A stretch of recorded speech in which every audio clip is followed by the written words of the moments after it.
Hold on. You have to talk to me. You got to interview me about this stuff.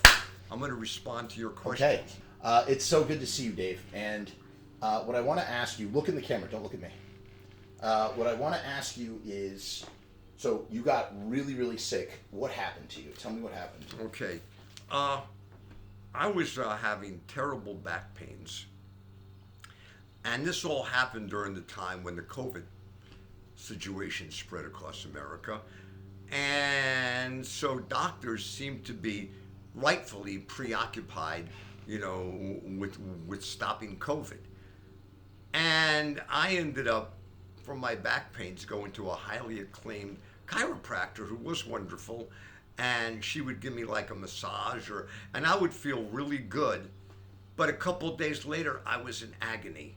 And one of my friends told me I was walking like a 90-year-old man. Neighbors and other people told me I stopped eating. I was losing weight.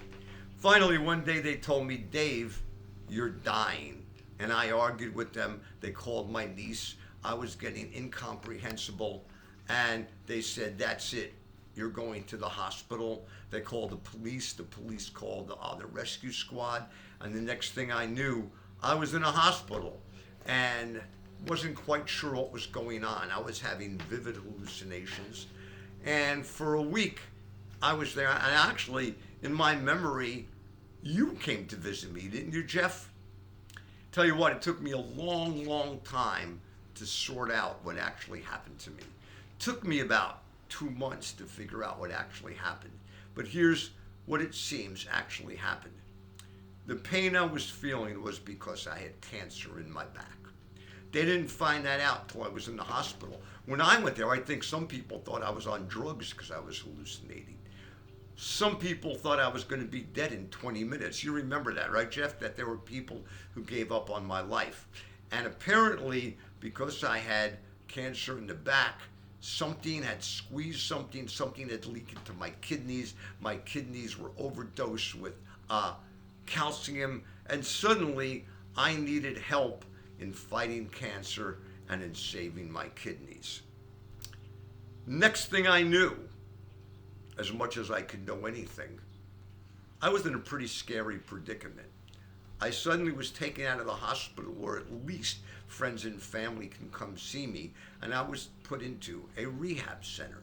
It was a nice place, and I will say the nurses and aides there and staff kept me alive, but I didn't know where I was. I really is funny because I just recently learned how to use a cell phone. I'm a landline person, an old punk rocker with a landline, and I didn't even know how to communicate with people. I didn't communicate with too many people, and I was in a rehab facility where I couldn't even walk to the restroom and use the restroom by myself. And the next thing I know, 3 days a week, a transport vehicle would pick me up and take me to dialysis. I didn't even know what dialysis was. I didn't even know what they were hooking me up to, that they were making kidney soup out of me. It was pretty scary. And then twice a week, they would take me to chemotherapy. And I had no idea, really, literally no idea what was going on. I had a minimum of communication. I had a main doctor I love who would come pretty regularly to check on me. The nurses took great care of me, but I didn't know where I was or who I was. I actually felt like I was a laboratory animal, and I was in shock. I was in shock just being taken from one place to another. I didn't know what was going on in my life. I don't know how I survived. Even to this day, I think I survived because, number one, I did positive affirmations in my mind. Kind of strange for an old punk rocker, but I did one positive affirmation after another. I'm not an overly religious person, but I did pray as much as I could. The love and care of the nurses, the aides, the therapists, and the staff really doused me with love. And finally, I forced myself to write. Somehow through this whole thing, I forced myself to write. And a few of my friends who I've known in a long time, you one of them, all encouraged me to write. And I ended up writing a one-act play at first. My really good friend Carl Bloat, who's now producing this one-act play on a bigger level. We plan on taking it, hopefully, to off-Broadway. And the play was about an older punk rocker who wakes up in a rehab facility scared and lonely. And one of the ways he deals with life is in his mind, he goes back to his young punk rock day. And he thinks about, what it meant to be a punk, kind of evaluated, because when he was a punk, he was always wanted to look like he was antisocial. And at the same time, in the play, the nurses teach him about caring. So it's almost a play about caring from the perspective of an old punk rocker who goes back to his young punk rock days and at the same time has to admit his vulnerability and not sure where he was. I did get to go home, and about a week before I was released, I remember some of the nurses were singing Hallelujah when I came back from some treatment, and they told me that the kidney doctor had called, or my main doctor had called, and that, like a miracle, they said, Dave, the Lord has blessed you with a miracle. Your kidneys came back, and you're coming off dialysis. About a week later, I came home, where I am now. I still don't know how I'm here. I'm still rebounding in life. My therapist told me I'm making an amazing comeback. I've started to walk by myself.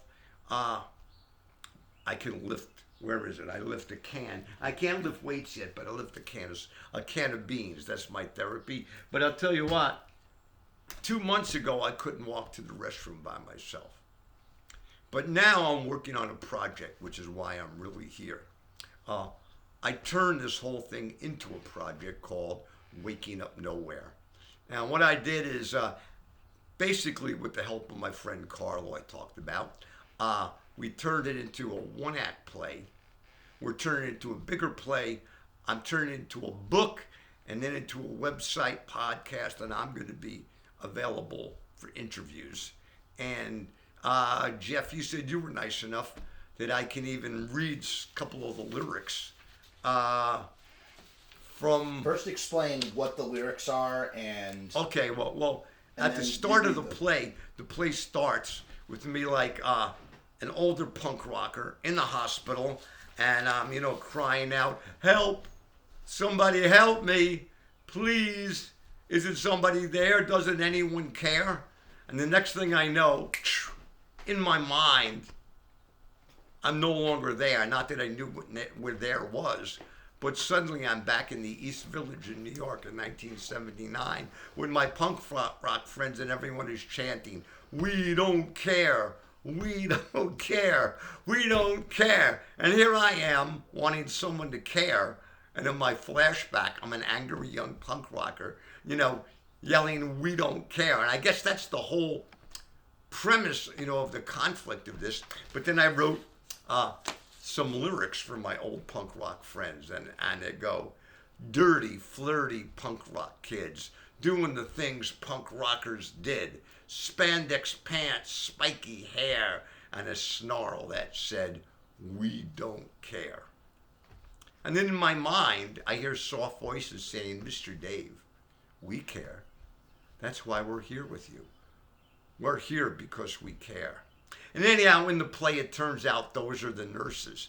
And it goes back and forth, like how the man then goes back and he realizes it was like, did punks care? And we did, but we cared about different things. We cared about looking antisocial. We cared about our hair. But if you look at pictures of the scene as it developed, you'll see the bands cared about each other. You could see pictures from CBGB's, from Max's Kansas City, and in fact, all the bands and the people and our friends at the clubs, we did care about each other. So yeah, it wasn't uncool for punks to care, although at that time I didn't know it, because at that time I wanted to have a snarl. I wanted to be a badass punk. I wanted to look like someone who didn't care. That was the irony of it. We wanted to look like people who didn't care, but underneath we did care about each other. There were things we didn't care about. We didn't care about normal society. Anything normal society represented, we didn't care about. I guess that was the essence of punk. But on a humanity level, we did care. We cared about, we wanted each other's bands to have a place to play. If somebody got sick, we cared about them. So, I guess it was an interesting snapshot of America and society. I have a very good friend, Natasha, and I love her. She was like, Natasha was I think the premier punk designer of her day. I mean, it's hard to say one person is the premier because there were, a few, but certainly she was at the top. I can't think anything bigger than her. And I was lucky. I got to work in Natasha's store. I got to meet a lot of punk. That was really how I met everyone working in that store. And I think when I did my flashbacks, it was probably based on all the people and bands. And it was funny, like, even now, 40 years later, on Facebook, people who knew me 40 years ago from the store all came on and wished me good luck. And it was really touching. So there's the whole thing about caring, that, that people did care and everything. In my life, and this is something that you really liked, and this is something that should be brought back, and I did develop something that I thought could really help business. This was about 15 years ago. It was called the Triangle of Success, TRY angle. And on the bottom was clear communication. On one side was keeping our word, and on one side was controlling our emotions. But here's how relevant that is today to this. I think the biggest problem that I would say in the healthcare, I don't know if you call it an industry, is the lack of communication. When I was going through treatment, I had a very difficult time communicating with some of my doctors. Since then, I've met them. The kidney doctor, I love him. He's a phenomenal doctor, a phenomenal person. I never connected with him or was able to communicate with him while I was going for treatment. My cancer doctor, I didn't meet until I was out of the hospital like 3 weeks, out of rehab for 3 weeks. I love her now. She's like a phenomenal, amazing doctor. I didn't communicate with her for 2 months. And I find that when I've talked to other people, that when they have multiple doctors, it can be very difficult for those doctors to even have the time to communicate. I mean, I think maybe the biggest problem in the world in general is a lack of communication. And I know, even in my rehab now, when I can communicate with people, miracles happen. When I can't communicate with people, I would say mountains of stress come into my life. I mean, if there's one thing in the world that I think is needed, not just in the healing process, but everything in politics and everything, is we need the value of communication to be stressed to people, to reduce stress. And that was my triangle of success, that businesses needed to communicate. Then we needed to keep our word. Then we needed to control our emotions. The triangle of success I envisioned as a model to help people, business, and organizations achieve optimum success while remaining honorable. Not having to do things that we hear businesses and organizations, why did they do that? That this was a model that could help people in an ethical and honorable and easy way achieve their biggest success. Okay. The triangle of success. At the base is clear communication. Always make sure that you are communicating totally clearly what your message is, what your agreement is. So many times we have problems in life because we assume we know what the other party has communicated to us, and we're wrong. It is so important to always clearly communicate the details down to the last detail of any relationship, any agreement. And that is the basis, the foundation of the triangle of success. I truly believe that many, if not most, of the problems in life come from a lack of communication. And once we have communicated clearly, the second side is keeping our word. Once we know what we have communicated, then it is up to us to keep our word. There was always that thing called the act of God clause. I mean, sometimes things happen that are beyond your control. But aside from that, if you give your word, you should do everything that you humanly can to make sure you keep your word. To me, I haven't had always the most money in life, but people work with me because I believe that I always kept my word to them. That they knew that if I gave my word on something, I would follow through. Unless it was beyond my help, I would follow through. So the second part of the triangle of success is once we have communicated clearly and know what we're agreeing on, number two, to keep our word in that agreement.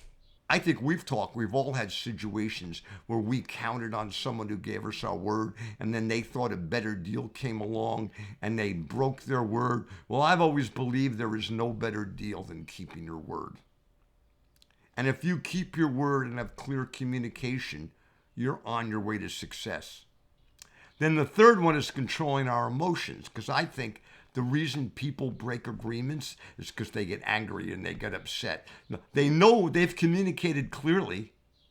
They know what they've given their word on, but I don't like what that person just did to me. I'm going to change what I agreed. But you can't do that.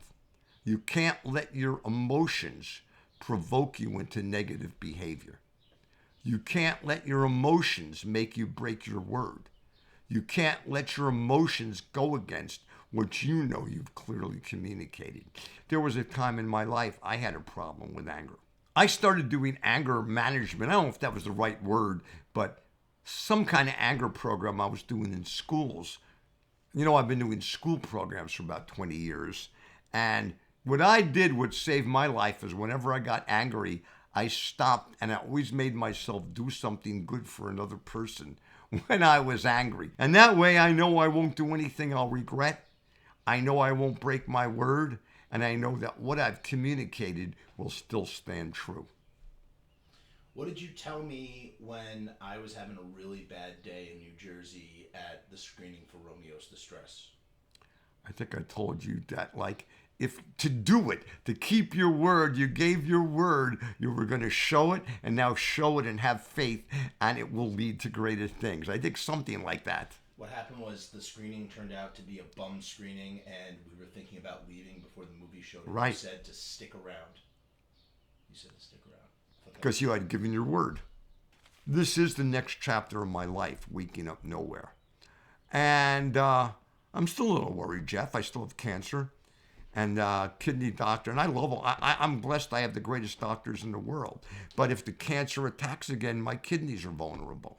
I'm pretty worried. And, I only have Medicare. I don't have anything else. I'm trying to get help from now. Maybe I will. But I decided to write about all of this. The first thing is this one-act play that Carl is producing. He thinks he may get into a Zoom festival in the fall. But we're also turning it, and if anybody's interested in the off-Broadway version, the musical, you can, through me, contact Carl Bloat. But I'm also doing it as a book. And everything that I've learned about the healthcare system, basically, it's funny about the triangle of success, because I have a whole chapter called Communication OD. And communicating, and and another chapter on Medicare, the 20% solution or illusion. But I want to get back to the songs I wrote, because ultimately the reason I'm alive today, the reason I'm here with you, is because this old punk rocker had his life saved by the love and caring of nurses, aides, and therapists and staff at the rehab facility where I was. And at the end, after I was taken off dialysis, and they were all really happy with me. And and the amazing thing is, where I went for rehab, there was a nursing home kind of attached to it. And that's where my mother had spent her final months. And some people know that I kind of stayed with my mother her final months. And some of the nurses and aides knew about it, and they came to me and said, "You're the man who took care of his mother. That you're a good man. We're going to take care of you." I even went into my mother's room where she used to stay. My father, 10 years earlier, had been in there too.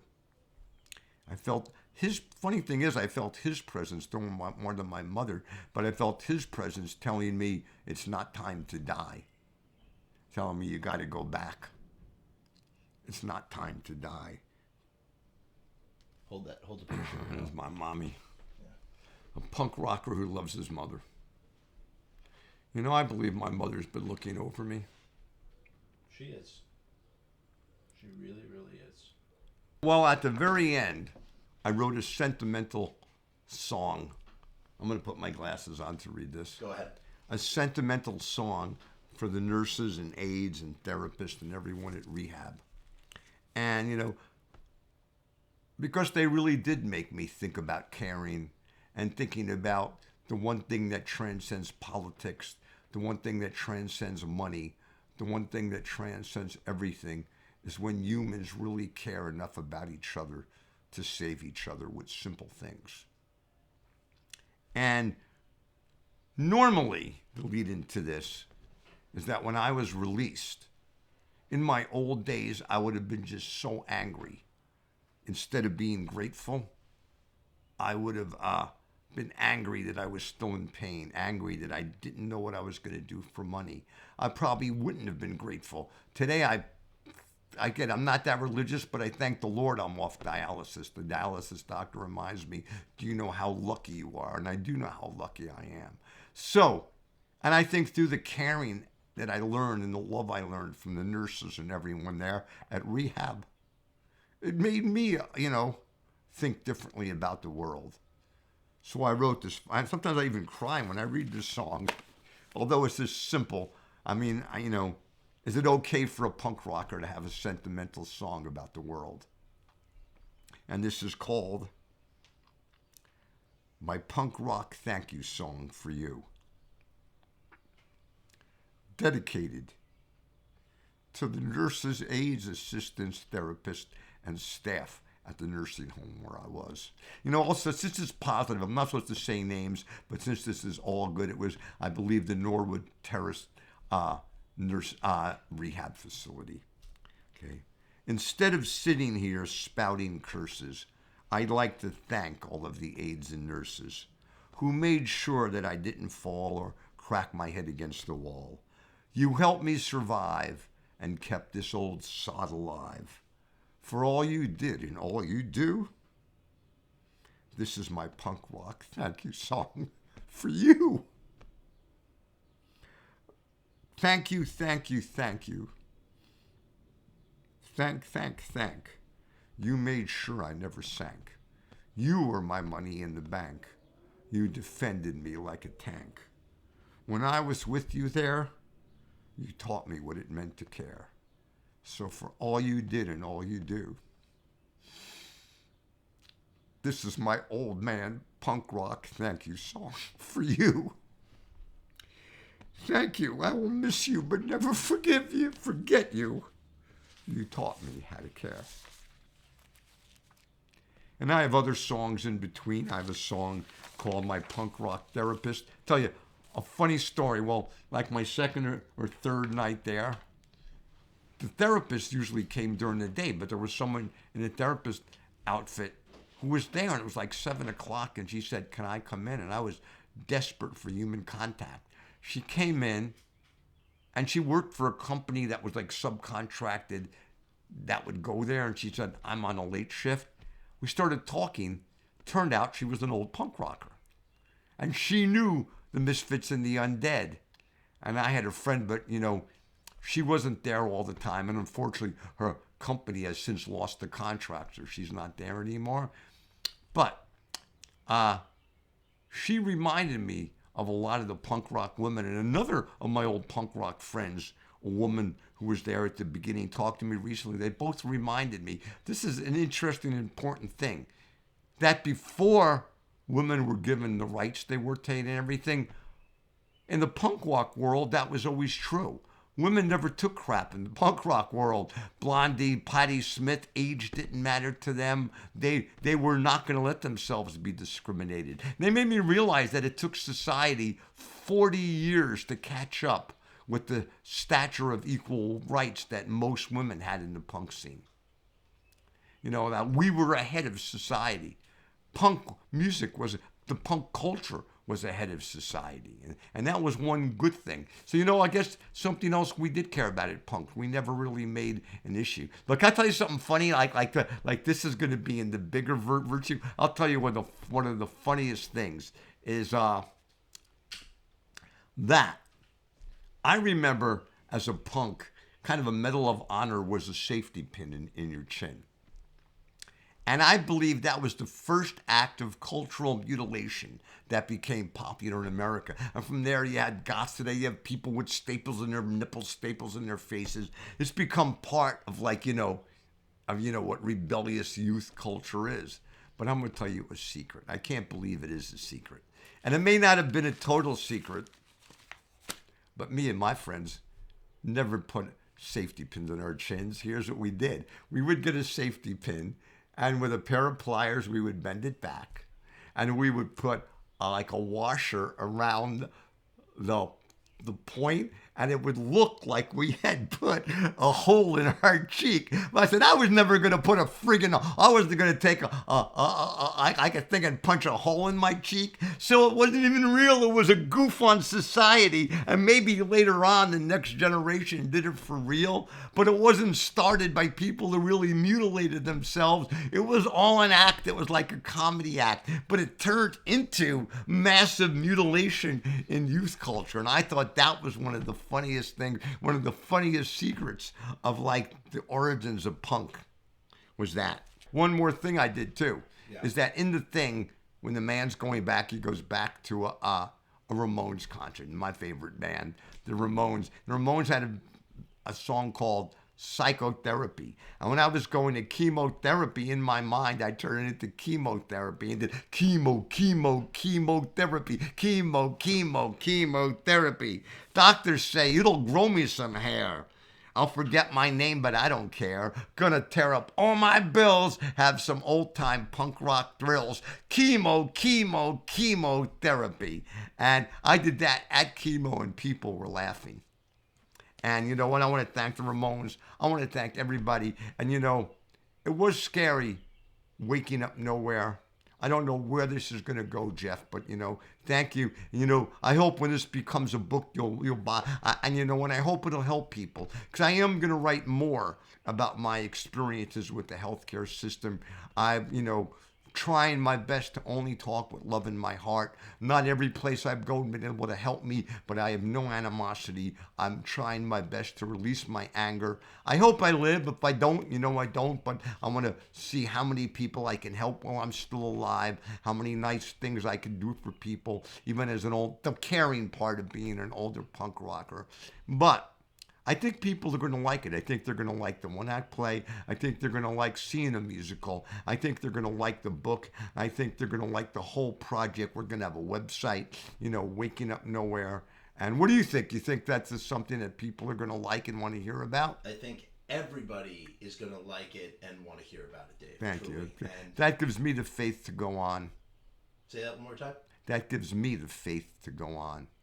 Because I have to, as an old punk rocker, just the fact I'm doing this today. Let me tell you, a month ago, when you saw me, did you ever think I'd be able to give it when you saw me at the hospital? Not at all. Most people didn't think I would be here today. It's taken a lot of, or like I joke with Carl, you know what? I did so much crap when I was a punk rocker. Or they had pictures of CBGB with all the dirt and it said, hey, if you live through this, COVID ain't going to touch you. You've already had your immune shots. Just by hanging out in the bathroom with CBGBs. What the heck else is going to affect you in life? And but even still, we still need caring. We still need help. We still need to be, even if we're angry at society, we still need to be kind to each other. Can you give some final words for this camera, for this interview? Something that you really want to, leave that is really, that has some serious weight, whatever you want to say. Okay, what I really learned is that there are a lot of people who are facing health conditions who don't have the financial resources to pay for their medication, that they don't fit into any government program that exists to help them. I know we need to do more to take fear and stress away from people. No one should have to wake up thinking they're no one or nowhere. No one should have to wake up in fear of what's going to happen to me tomorrow. And sometimes we say we as society can't afford it, but can we afford not to help people? The fact is, there's so much divisiveness in society and in the world, that I believe the only thing that's going to bring this world together is if we as people do what those nurses did for me. That even if we're angry at each other, even if we have political differences, other differences, we have to care enough about each other to give each other love and help each other to get healthy and be productive, and not just survive but thrive and go on and help build the society and make it a better place. I'm cutting the camera there because it was